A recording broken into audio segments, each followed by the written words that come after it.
Olá, pessoal. Eu sou a professora Simone e na aula de hoje nós vamos conversar sobre as descobertas da adolescência e o autoconhecimento na disciplina de ensino religioso. Bem, a adolescência, segundo o Estatuto da Criança e do Adolescente, ela compreende aí a fase que vai dos 12 aos 18 anos. É uma fase intensa, linda, mas que nada mais é do que uma transição da infância para a vida adulta.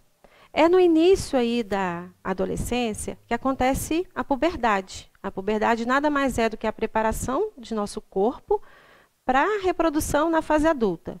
Ocorre a produção de hormônios tanto nos meninos quanto nas meninas. No caso das meninas, acontece a produção do estrogênio e, consequentemente, o primeiro ciclo menstrual aparece, as mamas começam a crescer, surgimento de pelos, alteração no formato do corpo, como deposição de gorduras em alguns lugarzinhos aí, como na cintura, né? E aumento também da estatura. Nos meninos, o hormônio é a testosterona. A testosterona já está envolvida com o crescimento dos testículos, ela tem aí a ver com a alteração também da voz. Surgem os pelos nas faces, nas axilas, os pubianos e também tem a alteração no crescimento. Pessoal, por si só, a puberdade ela já é um momento de muitas alterações físicas. Além disso, nessa fase, a gente não sabe muito ainda a que grupo a gente pertence. E, às vezes, o medo, o pavor da rejeição, nos torna pessoas um pouquinho menos sociáveis do que éramos. Calma, isso aí tem uma explicação. Você ainda está formando a sua identidade, e, por isso, tudo vai se ajeitando com o tempo. Nessa fase também, é interessante a gente pensar que as alterações de humor, elas são frequentes. Durante um dia você pode ter picos de alegria, tristeza, raiva e, sei lá, não sei muito como você se sente. É um não sei. E isso tem explicação. O cérebro humano, ele só acaba o seu processo de maturidade, vamos dizer assim, amadurecimento, por volta dos 25 anos. E nessa fase de adolescência, é como se novas conexões estivessem sendo formadas pelos neurônios. E aí começa a aparecer um monte de informação e habilidades novas, e é como se o cérebro da gente ficasse meio desorganizado. E por isso, essas emoções elas afloram com frequência. Mas calma lá. Essas habilidades, elas são muito interessantes. Elas são interessantes porque elas são criadas a todo momento nesse processo, né, de formação de novas conexões, e essas habilidades, elas aí são ou motoras ou são emocionais. Quer ver uma coisa muito interessante? Nesse momento da adolescência, a necessidade de convivência social, ela é muito grande. Ela se faz necessária. Imagino vocês aí nesse momento de distanciamento, né? Como não deve estar sendo difícil. Às vezes não ter o contato com o colega lá na praça ou na escola. Mas calma aí, logo logo tudo vai se resolvendo. Interessante demais na adolescência é você, se ainda não descobriu, começar a descobrir um esporte pelo qual você tem afinidade. Esse esporte ele vai lhe dar sensações de prazer, de satisfação, e é excelente para a sua saúde de uma maneira geral.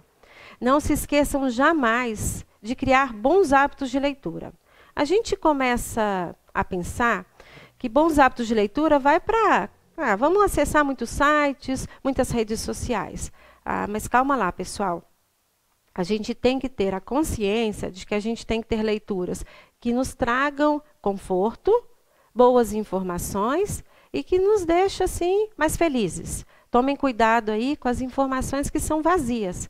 São aquelas que trazem muitas informações, mas nenhuma fica muito guardadinha aí no nosso cérebro. Outra coisa fantástica na adolescência é que tem um despertar criativo. Então, começa aí a pensar quais são suas habilidades para arte, para música, para cultura. Se você começa a pensar em algum instrumento musical, e por que não colocar isso em prática?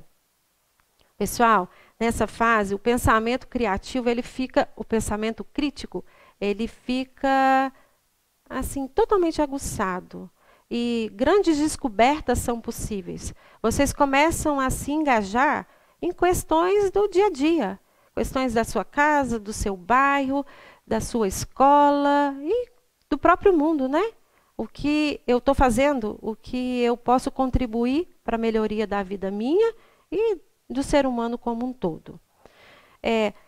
Lindamente, nessa época de adolescência, surgem sentimentos de serviço ao próximo. De começa a pensar como o próximo está se sentindo, do que ele está precisando. Mas é claro que nem só de coisas lindas é a adolescência. Tem algumas dificuldades. As alterações de humor, que a gente já comentou, e também algumas coisas que são impulsividades. Se atentem para isso. Nesse momento de impulsividade, usem de mão a respiração. Inspire o oxigênio pelas narinas, comece a soltar lentamente, exalando pela boca. E algumas práticas utilizam isso, como a yoga e a meditação. Quando a gente faz isso conscientemente, a gente cria assim um relaxamento. E só depois você começa a pensar como você vai agir. Tá legal? Mas tem como buscar um equilíbrio para essa fase, Simone? Tem, gente. Com certeza temos que buscar esse equilíbrio para viver lindamente essa fase. Uma delas é que vocês devem fazer bons amigos. O que eu entendo por bons amigos? Bons amigos são aqueles que compartilham de ideias semelhantes, é aqueles que não faz você sair de seus valores até hoje ensinados pelos seus pais, é aquele que deixa a sua vida mais tranquila, mais leve, mais feliz. O bom Aristóteles já dizia que uma amizade que acaba, ela nunca principiou, ou melhor, ela nunca iniciou. E isso é comum na adolescência, porque às vezes vocês param de partilhar mesmas ideias e aquela pessoa já não faz mais parte do grupo que você denomina de amigos. A amizade, pessoal, ela faz aí com que a gente consiga administrar melhor as nossas vidas, a gente compartilha projetos, começa a traçar projetos, né? Ela nos faz assim atuar e fazer nosso papel na sociedade. Lembrando que agora, na adolescência, vocês começam a ter algumas responsabilidades. Então, além de bons amigos, a gente tem que ter um autoconhecimento. O autoconhecimento, ele passa por uma reflexão de você pensar nas suas características que são positivas e naquelas que a gente chama de negativas, mas que não são negativas. Na verdade, são algumas questões que a gente tem que trabalhar. Quando a gente tem o conhecimento, a gente consegue mirar lá na frente. A gente traça uma meta para alguma coisa que a gente quer atingir e a gente sabe como a gente vai conseguir atingir essa meta. Pelo autoconhecimento também, a gente consegue trabalhar a nossa autoestima, que é a capacidade da gente ver coisas belas, coisas positivas, quando a gente olha para si mesmo. E diante do autoconhecimento e da autoestima, a gente consegue passar por essa fase de uma maneira mais lindamente possível. Não se esqueça também de alimentar o seu corpo e a sua mente com ideias positivas sobre você, sobre o seu lar, sobre o mundo, sobre tudo que te cerca. E a isso a gente denomina de autocuidado. Não se esqueça, pessoal, que nessa fase a gente tem neurônios que são chamados de neurônios espelho. O que é isso, professora? É tudo que você vê, você acaba refletindo para si. Então, se você vê um cantor, uma cantora com uma roupa, logo, logo eu já estou querendo vestir semelhante. Sem problema algum. Mas se atente para o fato de colocar boas ideias e boas informações em sua cabeça. Bons exemplos. Além disso, não se esqueça do diálogo. O diálogo ele faz papel indispensável na vida de qualquer ser humano.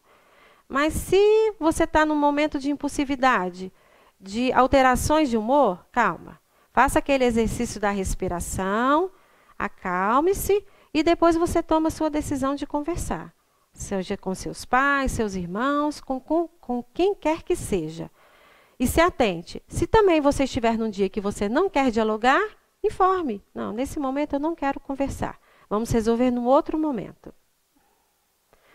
O autoconhecimento também, ele nos ajuda a detectar quais são esses pontos positivos, quais são os nossos pontos negativos, a fim que a gente possa O autoconhecimento, ele nos ajuda a detectar nossos pontos negativos, ou melhor, aqueles que precisam de ser trabalhados, a fim de modificá-los ou de nos ensinar a lidar com eles favoravelmente e nos permite ter apreço pelos pontos positivos. Bem, pessoal, para a gente finalizar essa aula, é necessário a gente saber quem eu sou. Quem eu sou? Passe por um processo de autoavaliação. Permita-se ficar sozinho com seus pensamentos, dialogando consigo mesmo. Lembre-se que nessa fase, a pressão externa do mundo, ela acontece, bem como a da família, quando nos delega responsabilidades. Não se esqueçam jamais de cultivar os princípios morais, éticos e, por que não dizer também, os religiosos que são aprendidos em sua vida familiar. Isso vai fazer toda a diferença na sua vida e vai fazer com que você passe por essa fase de uma maneira mais leve, mais linda possível. Bem, pessoal, por hoje é só. Nos vemos na próxima aula. Gratidão.